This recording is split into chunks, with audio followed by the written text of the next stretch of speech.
DRG Kids। State agent और किसान का सौदा। आनंद नाम का एक बहुत ही चालाक स्टेट एजेंट था। बहुत शातिर दिमाग था उसका।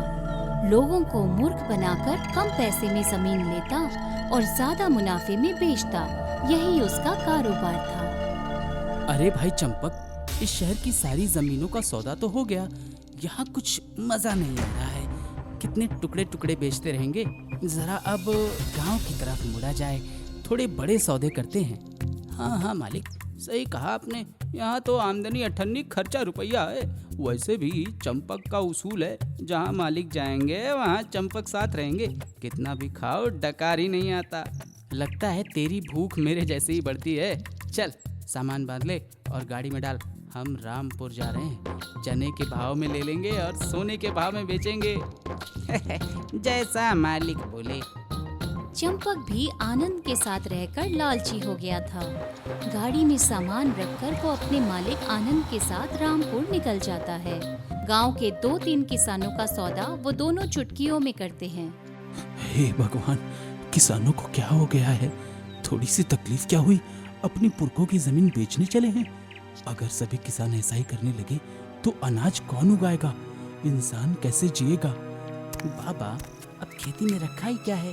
ना बारिश हो रही है, ना अनाज उगता है। हम कभी कभी भूखे भी रहते हैं। तो क्यों ना हम हाईवे की बाजू वाली जमीन उस एजेंट को बेच दें। थोड़े पैसे आ जाएंगे, थोड़ा सा कर्ज चुका पाएंगे और बाकी पैसे में जीवन भर का गुजारा। देख अजय, मेरे जीते जी तो ये नहीं हो सकता। भले हम भूख से मर जाएंगे पर जमीन का सौदा कभी नहीं करेंगे। मुझे पता था आप कभी भी नहीं मानोगे। आप कभी मुझे खुश देखना ही नहीं चाहते बाबा। अजय की आंखों में रामू ने भूख पड़ ली थी। रामू चाहता था कि जमीन बिना बेचे अजय की आंखें खुल जाए, मतलब सांप भी मर जाए और लाठी भी न टूटे। इसलिए वो अजय से कहता है, ठीक है, जैसी तुम्हारी मर्जी। ओ बाबा, मैं बहुत खुश हो गया। मैं कल ही उस एजेंट को अपने घर ले आता हूँ। जैसा तुम ठीक समझो। अजय बड़ी खुशी से दूसरे दिन सुबह एजेंट के ऑफिस पहुंच जाता है और एजेंट से कहता है, नमस्ते, मेरा नाम अजय है। मैं अपनी जमीन के बारे में बात करने आया हूँ। हाँ भैया जी, बोलो क्या बात करनी है? वो हाईवे के बाजू में मेरा एक जमीन का टुकड़ा है। हाईवे के बाजू वाली जमीन की बात सुनते ही खुद आनंद उठकर चला आता है और अजय से बात करने लगता है। क्या कहा तुमने? हाईवे के बाजू के जमीन कितनी है? बस कुछ ज्यादा नहीं, 2 एकड़ रहेगी। जमीन तो मैं दिखा दूंगा, लेकिन मेरे बाबा की एक शर्त है कि सौदा हमारे घर आकर ही होगा। हाँ हाँ, क्यों नहीं। एक बार जमीन हमें पसंद आ जाए फिर हम कहीं भी आने के लिए तैयार हैं। क्यों चंपक, क्या कहते हो? देखना, सोने का भाव मिलेगा, सोने का। आनंद सर, बहुत देर हो चुकी है। आप एक काम कीजिए, कल हमारे घर आ जाइए। मेरा पता लिख देता हूँ।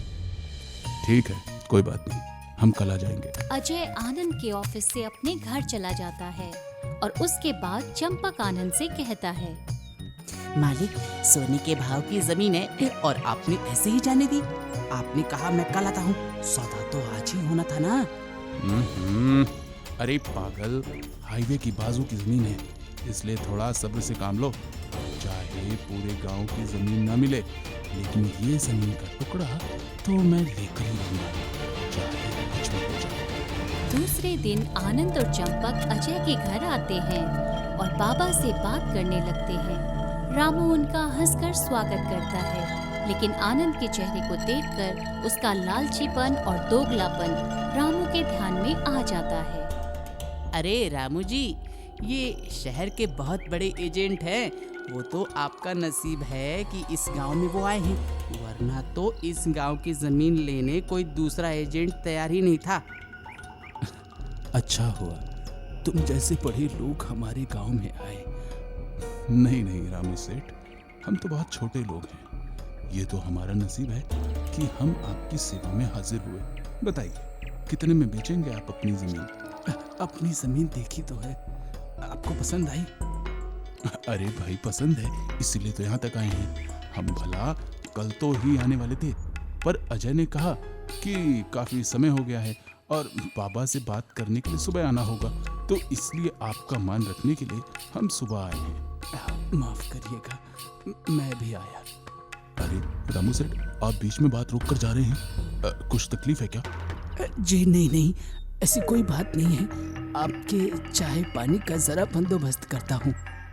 रामू उठकर चला जाता है और घर के पीछे जाकर अपने दोस्त देवधर को फोन लगाता है। देवधर एक नामचीन नाटक कंपनी में कलाकार होता है। रामू अपने बेटे की जिद और एजेंट चंपक के बारे में सब कुछ बता देता है। अजय की आंखें खोलने के लिए दोनों मिलकर एक तरकीब निकालते हैं। रामू चाय लेकर फिर वापस आनंद के पास आता है।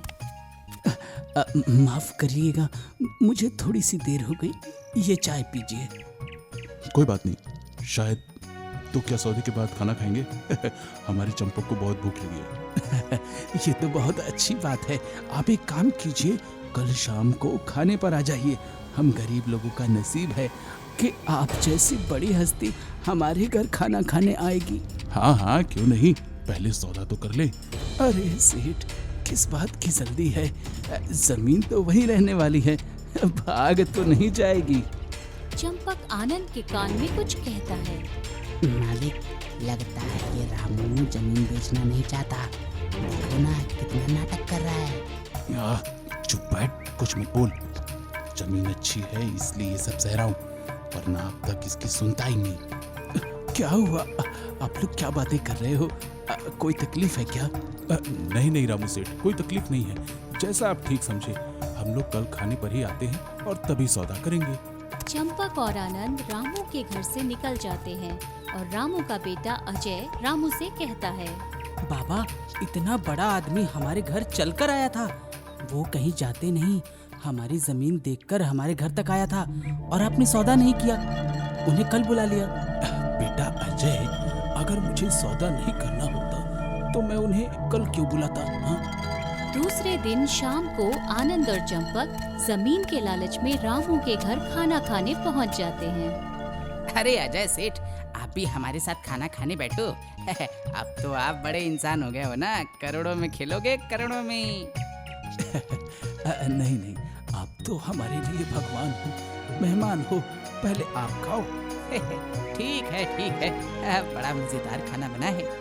दोनों के खाना खाने के बाद आंगन में बैठक बैठती है।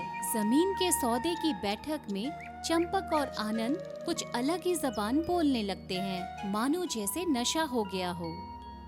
क्या हुआ सेठ, कुछ तकलीफ है क्या? तकलीफ है, जमीन का सौदा जो नहीं हो रहा है। शहर की सारी जमीन तो हमने छोड़ी नहीं है, थोड़े से अपना पेट भर लिया। अब हम लोग अपना पेट भरने के लिए गांव के किसानों को लूटने वाले हैं। कई लोगों को पुलिस का डर दिखाकर जमीन हमारे नाम करवा ली। आनंद भाई की पहुंच ऊपर तक है, ऊपर तक। गांव के किसान तो अनपढ़ रहते हैं, इन्हें कुछ समझता ही नहीं है। जमीन बेच देते हैं पैसे की लालच में और हम जैसे लोगों को अमीर बना देते हैं। अमीर, अब देखो ना, आपकी जमीन देखो ना, 5 लाख में आपसे खरीदेंगे और उसको 5 करोड़ में बेचेंगे। अरे हम तो ठग हैं, ठग। कोई एजेंट वेजेंट नहीं, लोगों को बेवकूफ बनाना हमारा काम है, उसी का पैसा लेते हैं भाई। मुझे नहीं बेचनी है जमीन। ए बूढ़े, तू कुछ नहीं बिगाड़ सकता। इस कागज पे तेरा अंगूठा जो लगा लिया, अब तो जमीन हमारी होकर ही रहेगी। तभी अचानक पुलिस की ड्रेस पहनकर देवधर वहां पहुंच जाता है। देवधर को देखते ही आनंद और चंपक डर जाते हैं और हाथ पैर जोड़कर रामू से माफी मांगने लगते हैं। देवधर डंडे से उनकी जमकर पिटाई करता है और गांव से उनको भगा देता है।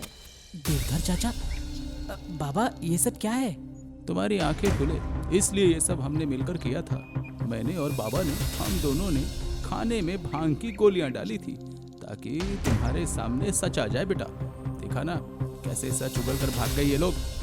पर वो अंगूठा, वो कागज। बेटा, देवधर ने मेरे अंगूठे को नकली अंगूठा लगवाया था। मेरे निशान तो कागज पर आए ही नहीं, जमीन के कागजात उन्हें दिए ही नहीं। बाबा, मेरी आंखें खुल गई। अब कभी मैं जमीन बेचने की बात नहीं करूंगा। मुझे माफ कर दीजिए। गांव के 3-4 किसान आकर रामू को एजेंट से उन्हें बचाने के लिए धन्यवाद कहते हैं। दिमाग की शक्ति के आगे बल का प्रयोग हमेशा कमजोर ही पड़ता है। शक्ति से हमेशा युक्ति श्रेष्ठ होती है।